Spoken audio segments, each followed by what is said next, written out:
Today, let's explore the science behind geomagnetic reversals and find out whether the next geomagnetic reversal could be the end of the world.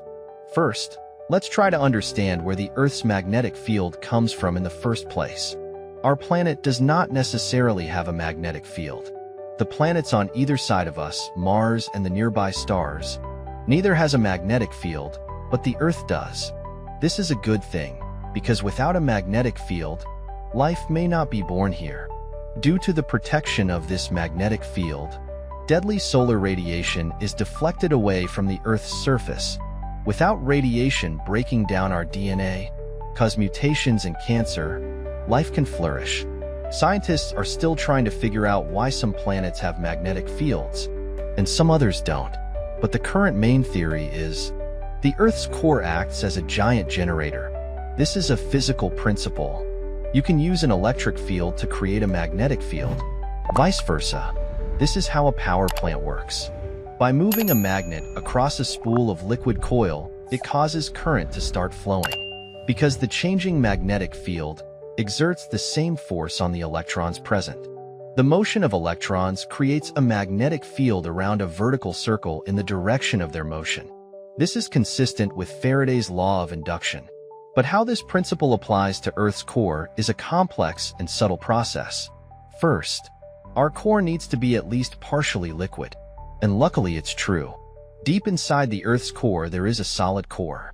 At the heart of our planet's core, there's a liquid outer core there. Not enough pressure to keep things in a solid state. The outer core is very hot. The hottest place reaches 6,000 degrees Celsius. Temperatures comparable to those on the surface of the sun. When combined with the lower pressure of the core, enough to make the iron and chains in it flow. As we move away from the center of the Earth, temperature will drop. This causes eddy currents. Thermal conductive material rises from the deep layer filled with water from the outer river. Then cool, then drops again. Create loops and currents of flowing material. Our electric field begins to generate. But if there are many such flow loops, why does the Earth only have one North Pole and one South Pole? Aren't these magnetic fields generated everywhere? In fact, has an extra force in its action. Unify all these magnetic fields. Make them point in the same direction. This force is known as the Coriolis effect. This effect causes the flow of iron not to rise and fall in a straight line, but a spiral up and down. The rotation of the Earth causes them to spin gently, thus forming a huge spring.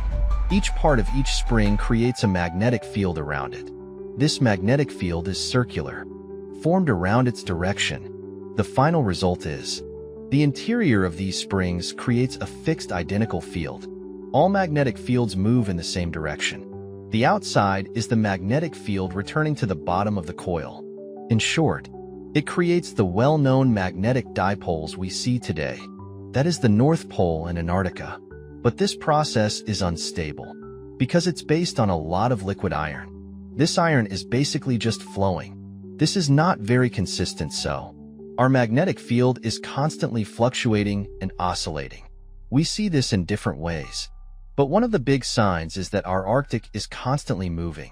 Since scientists began tracking the Arctic in 1831, the North Pole has gradually moved approximately 1,100 kilometers. Left original Canadian location, moving towards Siberia. Its movement speed is also increasing. Increased from 16 kilometers per year to about 55 kilometers. That's quite a jump. This may be equivalent to the oscillation of a top. Yeah, it's slightly off, but it always stays roughly vertical. This is far from a complete reversal. Yet scientists are convinced such a reversal has happened before.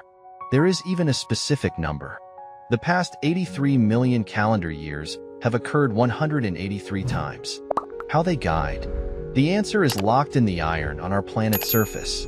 When magma erupts from the Earth's ground, it may contain small amounts of iron. Since these irons can move freely within the caged magma, they tend to be oriented in the direction of the Earth's magnetic field. However, scientists have noticed there are some layers of geological history. Iron points in one direction, and in other levels, it points in the opposite direction. Their explanation is, the poles of the entire planet have flipped. On average, this flip appears to occur every 450,000 years, although the interval between recent times is only about 300,000 years. But according to the last reversal, 750,000 years have passed. You might think we're over it. Someone made this statement. However, scientists discovered there is almost no pattern to the timing of these flips. The longest interval between flips occurs during white crocodile season, lasted for 40 million years. The longest record holder is PN reversal event, occurred 312 million to 262 million years ago. No flipping has occurred in 50 million years. Scientists are still trying to understand what caused these flips, but the current theory is maybe it's the interaction between the ground and the outer river. This interferes with the spiral shape of the outer core flow, destroying the unity of the Earth's magnetic field. Often becomes a disjointed mess fighting against itself. During this chaotic magnetic field change, there may be a few emergency points temporarily, but as time goes by, everything will calm down. The spiral will be re-established. It seems random, no idea in which direction they will be re-established. This means that about half the time, our magnetic north will reappear over the South Pole. This re-establishment may take anywhere from 1,000 to 10,000 years, but will it really be the end of the world? In the period before the pole is re-established, our Earth's magnetic field could be reduced to 10% or less of its current strength. This could theoretically make us more susceptible to space radiation. During this time, we may see the aurora expand further south. Skin cancer rates will increase. Our satellites may find they don't have enough protection.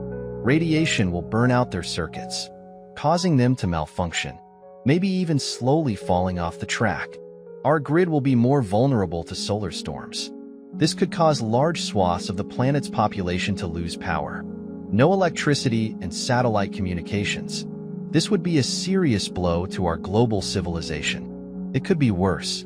A research team from the University of New South Wales in Sydney, even linking the recent weakening of the magnetic field to a mass extinction event in Australia. This event is called the LAMPS event. This is not a complete reversal, but a brief 800-year geomagnetic wobble.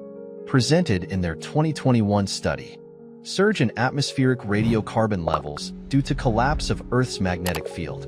This suggests climate changes that may have contributed to these extinctions. One thing that is good for us is, in addition to this recent study, there is no indication that a geomagnetic reversal ever coincided with a mass extinction event. It seems that many reversals have occurred without any impact on plant and animal life. Even in this study, such mass extinction events appear to have limited impact. Researchers don't claim it's a global phenomenon. The rest of the world is unaffected during this event. Specific Australian conditions make them more susceptible to solar radiation. See in our global. It is worth noting that these magnetic field changes, it will take many generations to complete, even in the fastest situations. This will be slow enough so that we can adapt to the new reality. If our satellites don't have enough shielding, we will have time to build better protections. If solar radiation becomes a greater risk, we can stay indoors. Sunscreen may become more popular to reduce or even eliminate the risk of cancer. According to NASA, even if our magnetic field weakens significantly, protection is not completely lost. Our atmosphere itself can absorb radiation. This means that we will be protected, at least to some extent, from the dangers of solar wind and cosmic radiation. It would take far more than 10,000 years to glass the atmosphere's ozone, at least as we adapt to living with weakened magnetic fields. At least there won't be some upheaval when there are major changes in the way society operates. Earth's magnetic field has been gradually weakening over the past 200 years. It will take another 300 years for it to disappear completely, so there is still plenty of time to stop the current downtrend. There's no reason to think this isn't a temporary magnetic field wobble. In addition, there are anomalies in the South Atlantic that need to be considered. This is a region where Earth's magnetic field has shown significant signs of weakening, covers most of the ocean space surrounding and adjacent to South America. This area may not affect life on the ground, but it's dangerous enough. So much so that it has burned out satellites and threatened astronauts. Hubble has to shut itself down every time it passes through it, but it happens all over the planet. And what's worrying during pole reversals is South Atlantic anomaly keeps growing. Ever since scientists started tracking it, may hint at the arrival of another geomagnetic wobble, just like the Lands incident. Or maybe a complete reversal has come. If this happens, it's unlikely to be the end of civilization as we know it. But if speculation about the extinction of Australia's giant ankylosaurus is correct, so this will not have no impact. Species may die. Humanity will have to adapt to a more dangerous phase of space. It is interesting to learn about the potential impact of geomagnetic reversal machines on the Earth. In our lifetime, we may not see a complete geomagnetic reversal, but for our descendants, they may witness it all. Don't forget to share it with your friends and remember to subscribe to our channel to receive the latest news.